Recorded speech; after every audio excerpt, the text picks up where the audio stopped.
আজকে এখানে বর্ধমান ঠাকুরপাড়া, ধূপছড়া, পশ্চিম রাধামোহনপুর আর রাধামোহনপুরের কিছু নিবাসী ওনাদের কিছু দাবি দেওয়া নিয়ে আজকে এখানে রাস্তায় ওনারা এসেছিলেন, জমায়েত হয়েছিলেন।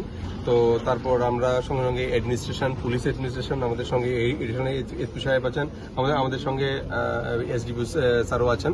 তো সঙ্গে ওনাদের যারা লিড করছেন সঞ্জিত দেববর্মা উনিও আছেন। হ্যাঁ, তো সুদীপ দেববর্মা উনিও আছেন।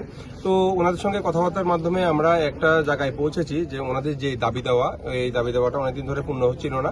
তো আমরা এটা নিয়ে 1 তারিখ বসবো যৌথভাবে ওনাদের সঙ্গে। আমি এসডিপি স্যারও যেহেতু আজকে ছিলেন এবং এসডিপি স্যারও বসবেন, আমরা এই জিনিসটাকে ওনাদের দাবি দেওয়া আমি উপরে পৌঁছাবো, এই জিনিসটা আমি বললাম ওদেরকে। তো মোটামুটি আমরা একটা কথাবার্তা বলে একটা সলিউশনে এসছি। তো ওনারাও রাজি হয়েছেন এবং আজকে ওনারা উইথড্র করছেন। তো ওনাদেরকেও আমরা সম্মান জানাচ্ছি, ওনারাও এডমিনিস্ট্রেশন সম্মান জানাচ্ছে, তার জন্য ওদেরকেও আমি ধন্যবাদ জানাচ্ছি। Thank you.